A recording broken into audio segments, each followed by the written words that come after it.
It's not like I've required any kind of affirmation for my disdain for the rest of the human species, low, these last few years, but if I had, last year's sorry spectacle of finally seeing a Hollywood filmmaker deliver a perfect version of the blockbuster Godzilla movie of my dreams, only to then see the general movie-going public react to it with basically kind of a shrug, would have done it. My silver lining was supposed to be that the studio had already paid for and started shooting the Kong vs. Godzilla sequel before the box office came in on King of the Monsters, so at least everyone else's shitty taste wasn't going to fuck me out of a sequel, and I'd still have that to look forward to in 2020. Kids, won't you step outside for a second?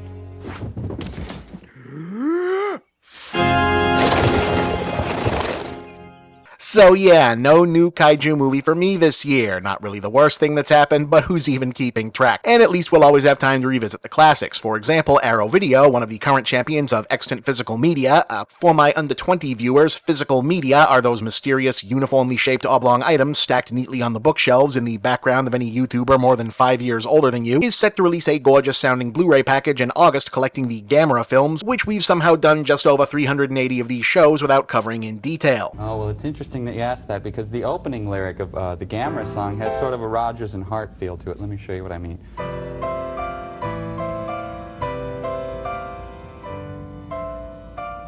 Gamera, Gamera, Gamera is really neat. Gamera is filled with meat. We all love you, Gamera. But then the second part is a little more fun, has sort of a George and Ira Gershwin feel to it. So, Gamera is probably best known to Western English-speaking audiences at this point for 5 of the original 1960s and 70s films in the character's franchise having been memorably featured on episodes of Mystery Science Theater 3000, to whom they were available in the first place, having been dubbed into English and widely circulated as UHF and local TV creature feature fill-in programming for the better parts of decades prior. Hey, he's doing his Mussolini impression. Duce, Duce, Duce, Duce. Huh? Hey, it's Spot from the new Monsters show. Hey. There's Bonnie Franklin. I know. Don't laugh. They made me in a hurry. You know, guys, it just dawned on me how weird this film is, you know? Yeah. It's Really? kind of goofy. Is it? Yeah. Yeah. Oh, nice dismount. Judges like it. East German gave him a 9. The original film from 1965 was Gamera the Giant Monster, which came about because Dai Films in Japan had been making a movie about giant rats attacking a city, but the live rats they'd planned to film attacking the miniature city props turned out to have fleas and thus couldn't be used safely. In need of a replacement, Dai's chief executive, Masaichi Nagata, the Japanese film legend who also produced Akira Kurosawa's Rashomon, Mizoguchi's Ugetsu, and the Zatoichi films, suggested a giant turtle that could also fly and be created with suitmation effects to director Noriaki Iwasa. This ultimately became Gamera, who was possibly inspired by Huenvu or Genbu, the great black tortoise of the 4 East Asian constellations, but was definitely inspired by the success of the Godzilla franchise, which was by then at the height of its popularity. The giant turtle Gamera, certainly one of the most controversial subjects of our time. The film was pretty standard in terms of plot and execution, as kaiju features went. Atomic tests wake up a giant frozen, prehistoric fire-breathing monster who proceeds to attack Japan and is seemingly invulnerable to conventional weapons. Eventually, the world's scientists solve the problem by shooting him into space. What made it stand out was Gamera himself. A giant turtle is pretty bizarre to begin with. A giant turtle that can turn into a flying saucer by retracting its arms and legs to shoot fire jets from its shell is that much more so. But it also had the upfront novelty of centering a lot of its human POV on a child protagonist of the type that was the prime audience for the genre, an angle that the Godzilla franchise had gradually slipped into around the same time.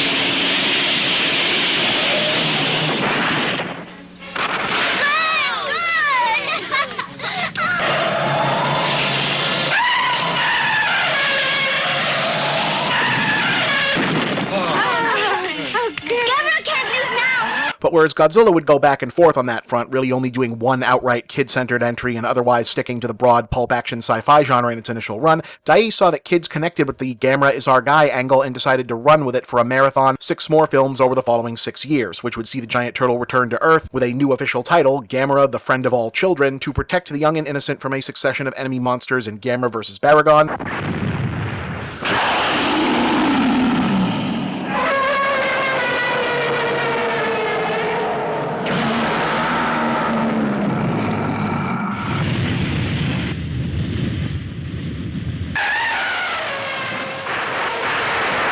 Gamera vs. Gaios.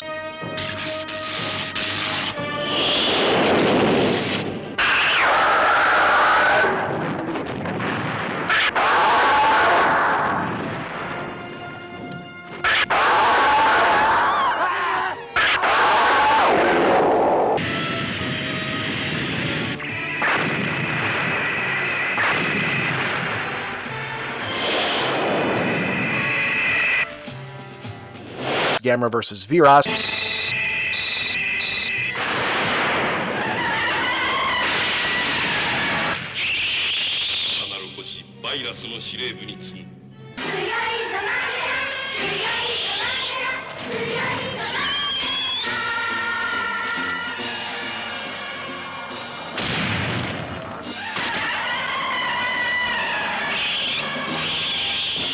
Gamera vs. Giron,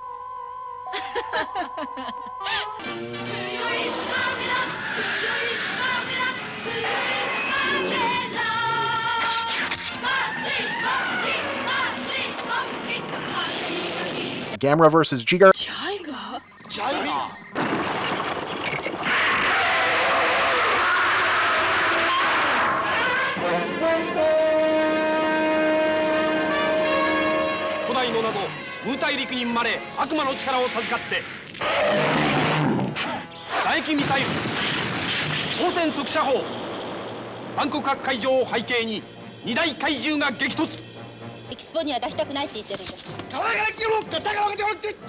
and Gamera vs. Zigra. 速やかに降伏せよ。4次元殺人光線発射。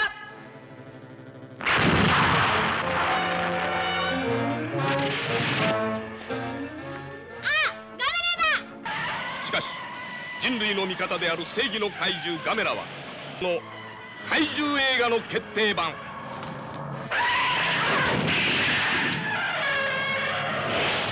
ガメラ対ジグラにご期待ください。 all but one of which were directed by Yuasa. A seventh sequel, Gamera the Super Monster, was created almost entirely using reused footage from the previous ones in 1980 to fulfill a contract obligation still owed by what was left of the studio at that point in some dire financial straits, the rest of it filled out by cheaply filmed new footage involving female superheroes and a suspiciously familiar-looking spaceship.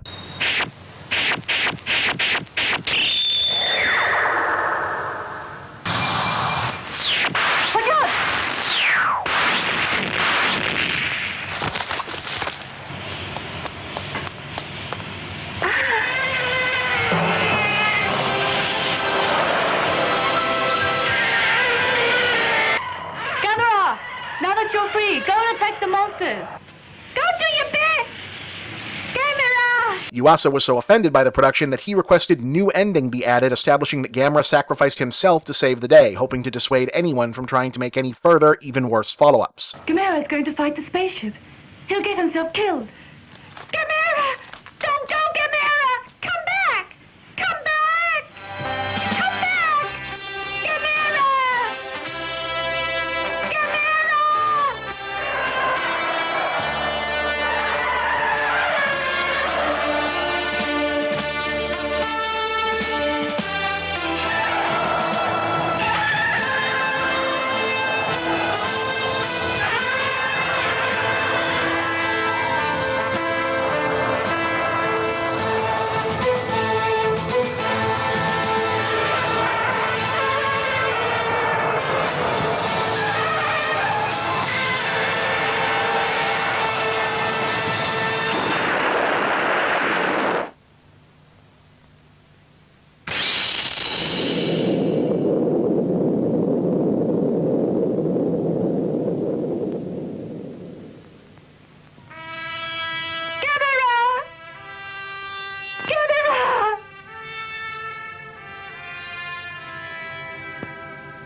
Are you crying? What's that? Are you crying? Am I crying? No, I'm not crying. You're crying. It's okay to cry. People cry. It's great, but I'm not crying. I'm not a crier. I don't cry. I work out. Which basically worked. For 15 years after that, the Gamera brand was effectively dormant apart from the revival of its pop notoriety by Mystery Science Theater airings, and even then only as an adjacent part of a cult comedy fandom. So while the Godzilla franchise enjoyed the post-Godzilla 1984 second wind throughout the 80s and 90s, the other heroic reptilian kaiju didn't get his comeback until 1995, though as far as fans were concerned, it turned out to be worth the wait.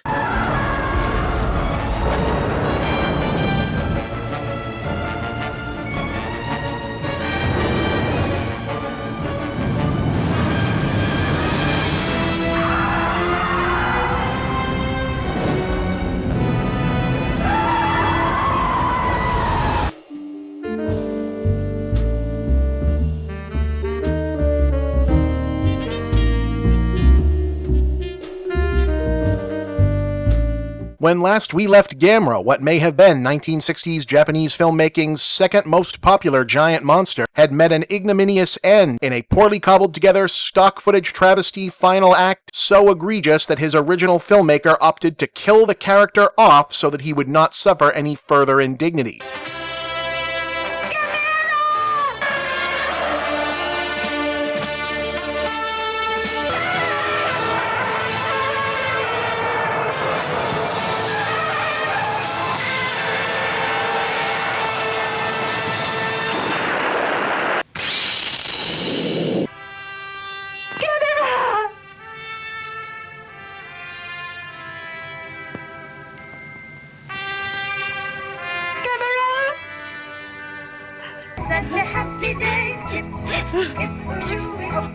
Why is everyone crying? Nobody's crying.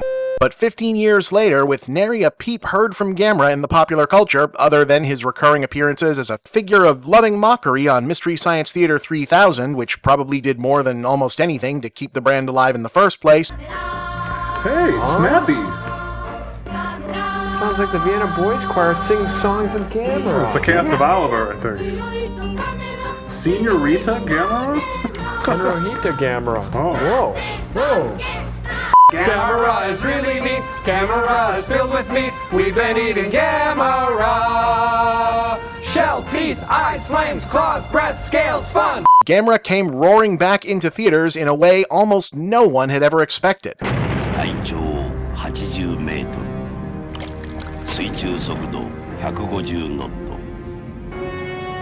飛行速度マッハ 3.5 それは空飛ぶ巨大なカメガメラ大怪獣空中決戦伝説の大怪獣上陸 That looks entertaining. Oh, yeah. Directed by offbeat genre auteur Shusuke Kaneko, Gamera, Guardian of the Universe sort of came out of nowhere as international audiences and kaiju fans were concerned in '95. The genre had been moribund theatrically apart from Toho's Godzilla reboot franchise and parodies, and the Gamera films had largely endured as a cult item even in Japan, so while people knew this was coming out, it was a massive system shock when it landed and wasn't just good, but, like, really good. そしてギャオスを追うかのように長い眠りから目覚めたガメラも日本上陸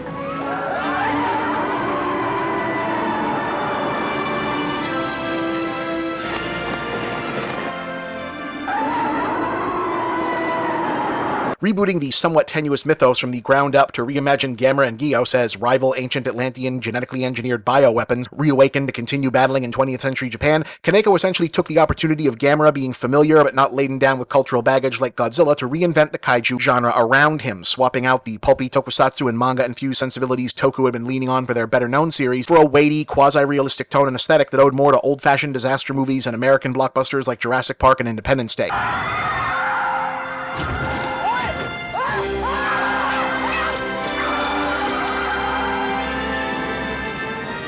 戦いは九州福岡から首都東京へ東京タワーが発射ついに人類の存亡をかけた最終バトルへのカウントダウンが始まった The creature effects for Gamera and Gios, rather than being built to accommodate fight scenes by the suit actors first and look like something second, focus detailed puppetry and textures, emphasizing the non-humanness of the four-legged amphibian and giant bird creatures. Suddenly, even the contemporary Godzilla films looked a little bit old-fashioned by comparison, and on top of that, Kaneko was a damn good director of big, over-the-top action.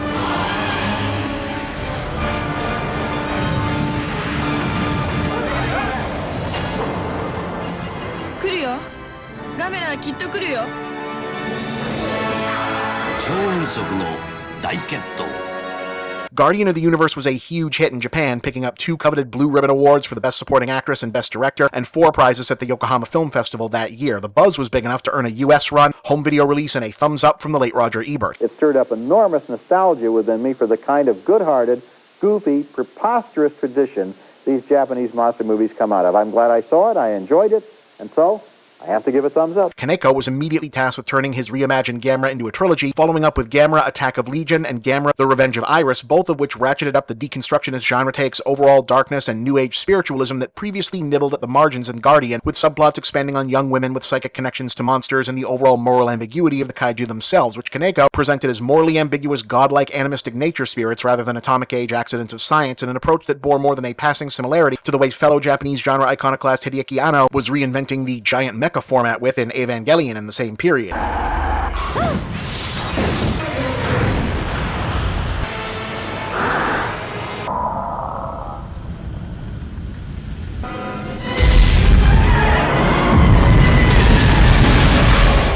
Sugar, お前の名は何かとお尋ねになったそれは。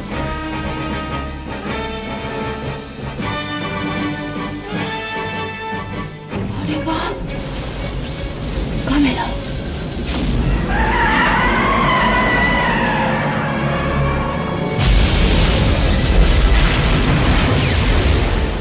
キャオスは人類の天敵として創造されたと考えたらどうですか。流星長はスダクのことやないかって。アイナさんはガメラを憎んでるって。ガメラって人間の味方。ガメラの墓場。私たち。In fact, you can probably draw a direct line from Kaneko getting called up to apply his unique spin on kaiju to Godzilla after Gamera, with the completely bonkers GMK Giant Monsters All-Out Attack in 2001, to Anno later getting to do Shin Godzilla in 2016. As far as Kaneko's Gamera trilogy, though, he did indeed push the whole thing about as far as it was going to go with Revenge of Iris, ending on a note somewhere between ambiguous and apocalyptic, but definitely ending, thus marking the second consecutive time that a Gamera director felt committed enough to their enormous turtle buddy to ensure that things closed in a way that said, nope, that's it, over, he's had enough, whoever goes next has to do something else, preferably something very different.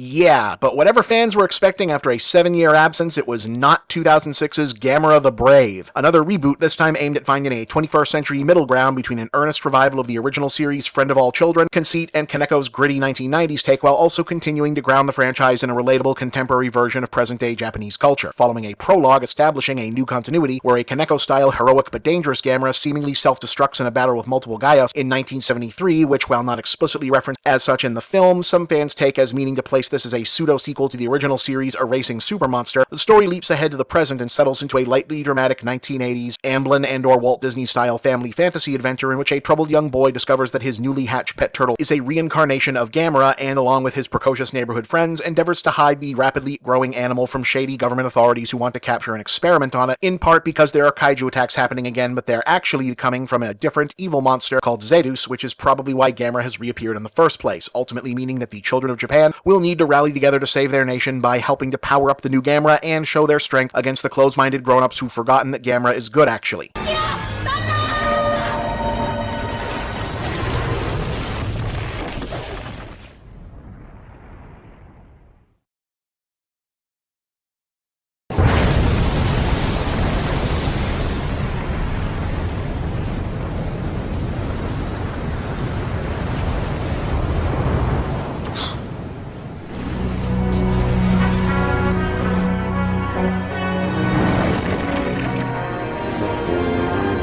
So, yeah, it took 25 years, but someone at the studio sitting on the rights to a misunderstood Creature Who Befriends Children franchise felt a light bulb go off and said, wait a minute, why don't we just turn this into E.T.? 邪魔をするな！どきなさい！あいつらはどかない。それに、あの子たちも。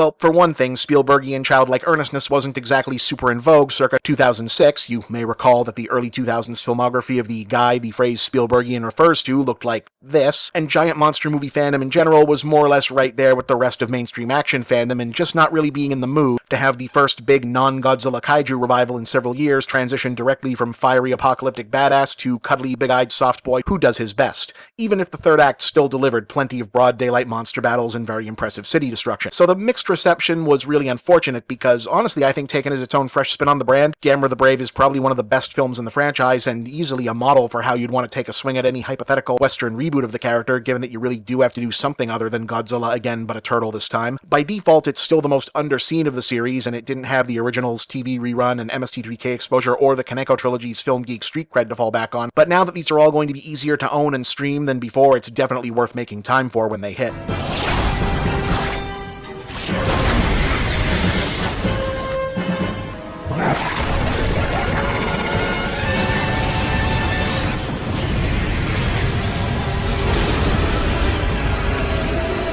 Anyway, now you know more than you probably ever needed to know about Gamera. I'd make a joke about the long-term educational value of that, but honestly, who the hell even knows what SATs are going to be when this virus shit is done with us? For all we know, I just helped you pass the bar exam in 5 years. I'm Bob, and that's the big picture.